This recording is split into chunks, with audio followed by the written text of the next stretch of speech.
की या ब्रिटिशांना अंगावर घेऊ शकतील, या ब्रिटिशांचा 4 हात करू शकतील आणि या ब्रिटिशांना पराभूत करून परत पाठवू शकतील. या ज्या 4-5 जमाती होत्या त्यांना आज आपण भटके विमुक्त असं म्हणतो.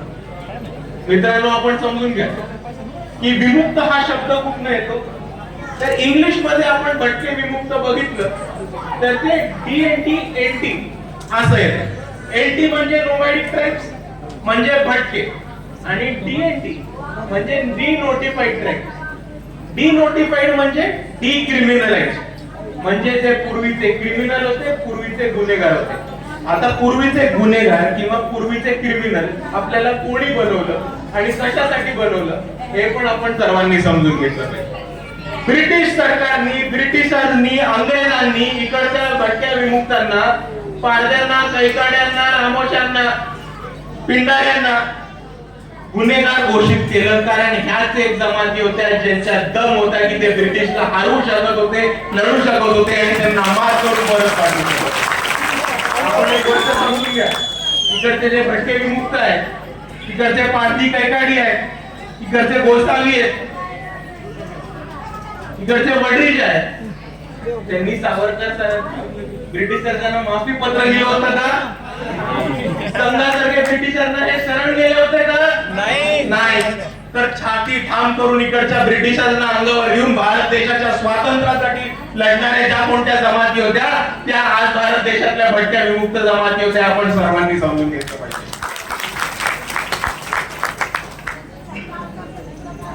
आणि ह्याच गोष्टीचे परिणाम आजपर्यंत आपण भोगत आलो ते समजून घ्या. त्या जमान्यामध्ये ब्रिटिशांनी आपल्याला क्रिमिनल मानलं होतं, गुन्हेगार मानलं होतं आणि आजपर्यंत तो ठप्पा आपल्या सर्वांच्या समोर उभा राहिलेला आहे आणि आपल्या सर्वांच्या डोक्यावरती तो ठप्पा लागलेला आहे. आपण समजून घ्या.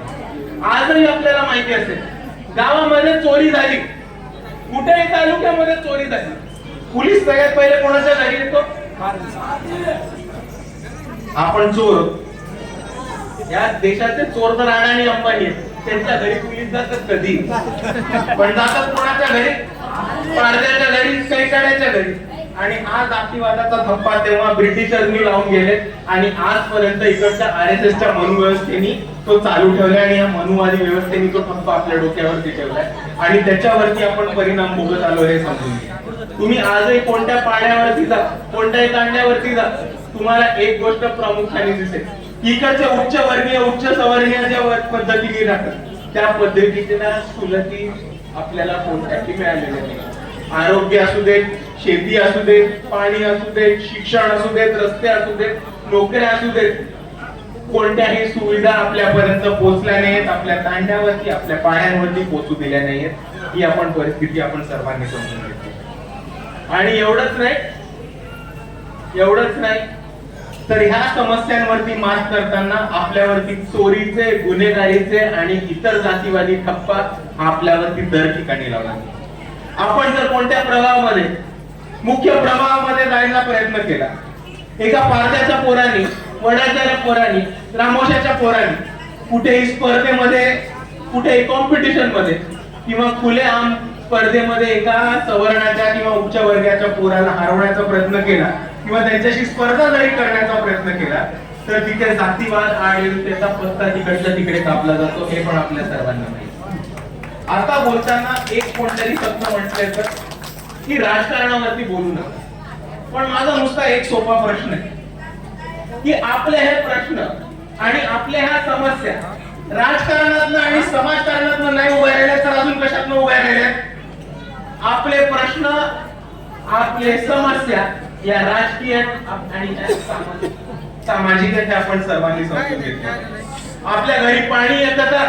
हे राजकारणावरती ठरतं. आपल्या गावामध्ये शाळा आहे का?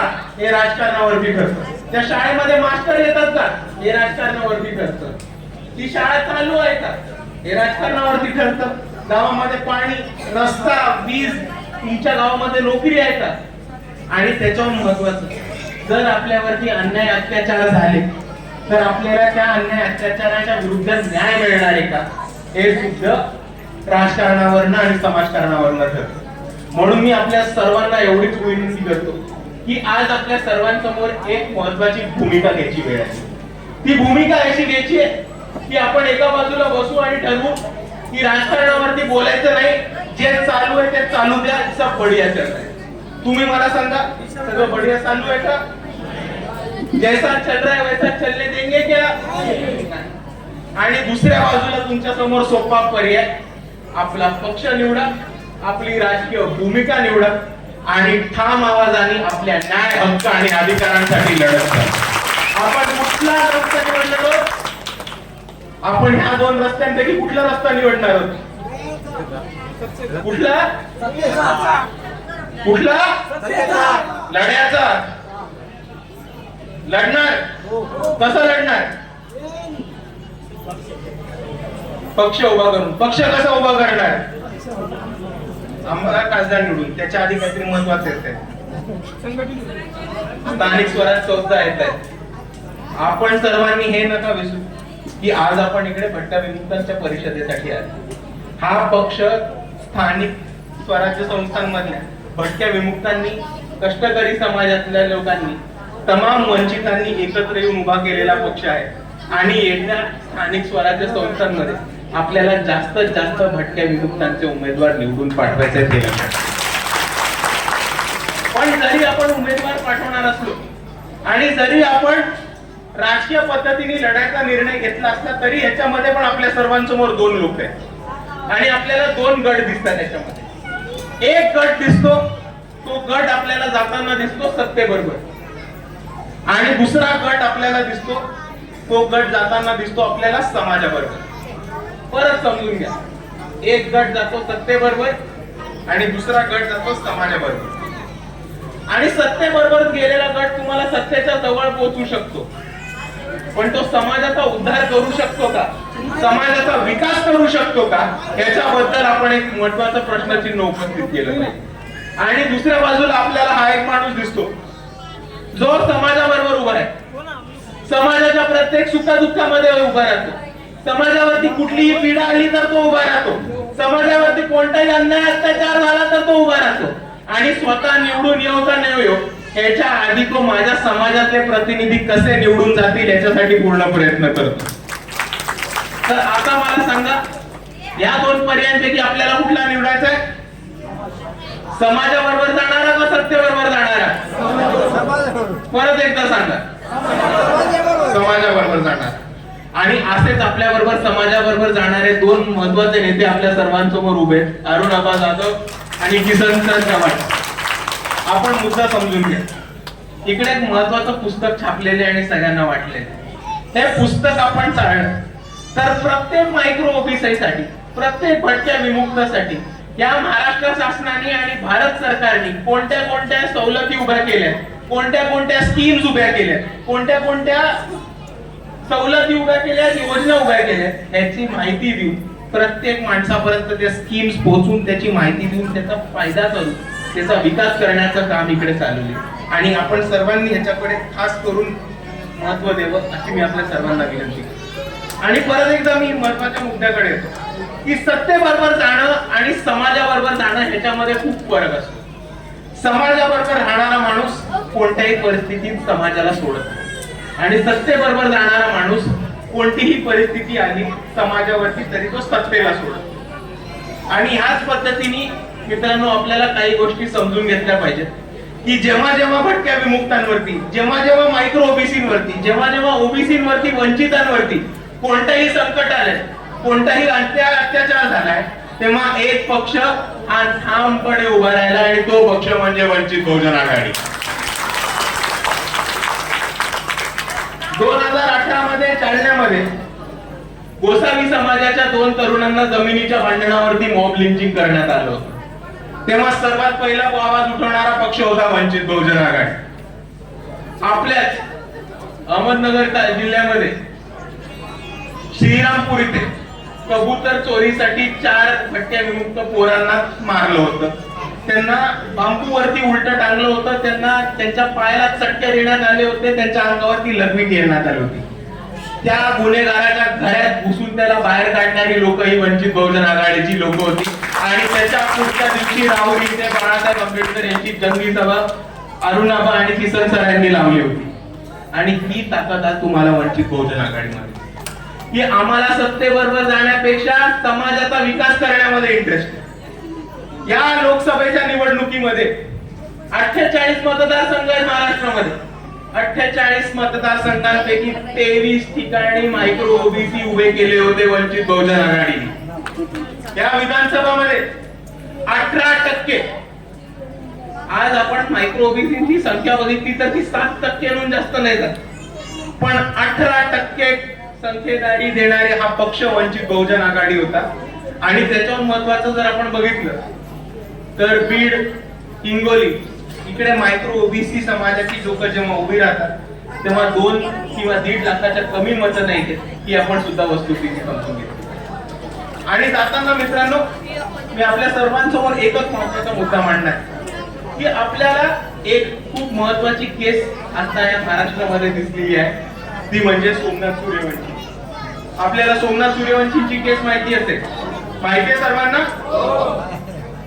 आपल्या सर्वांना माहिती आहे की अख्खं पोलीस प्रशासन समोर आलं होतं, अख्खी यंत्रणा एकत्र आलेली आणि त्यांनी सोमनाथ सूर्यवंशीच्या आईवरती दबाव टाकला होता केस मागितला गेला.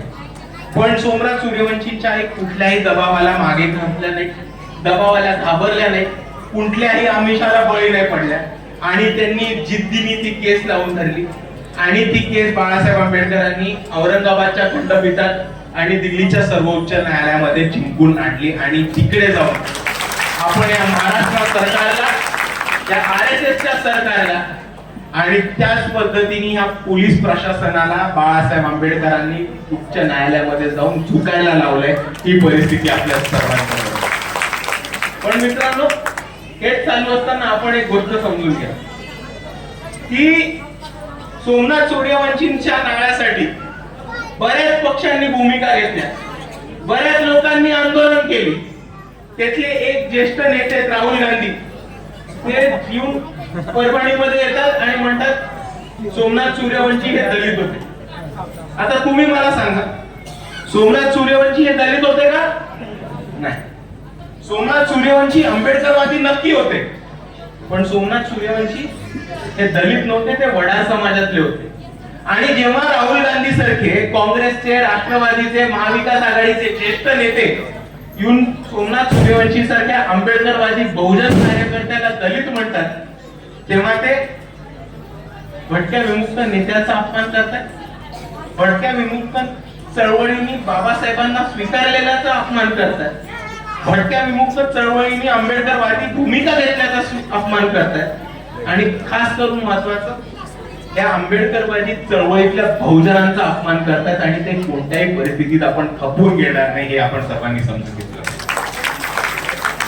आणि जाता जाता मला आपल्या सर्वांना एवढंच म्हणायचंय की आपल्या सर्वांना 31 ऑगस्ट भटक्या विमुक्त दिनाच्या हार्दिक हार्दिक शुभेच्छा.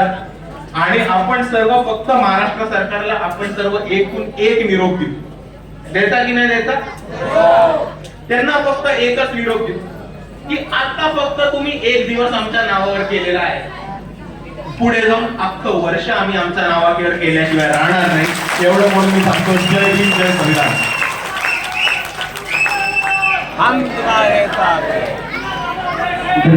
शेवगाव तालुका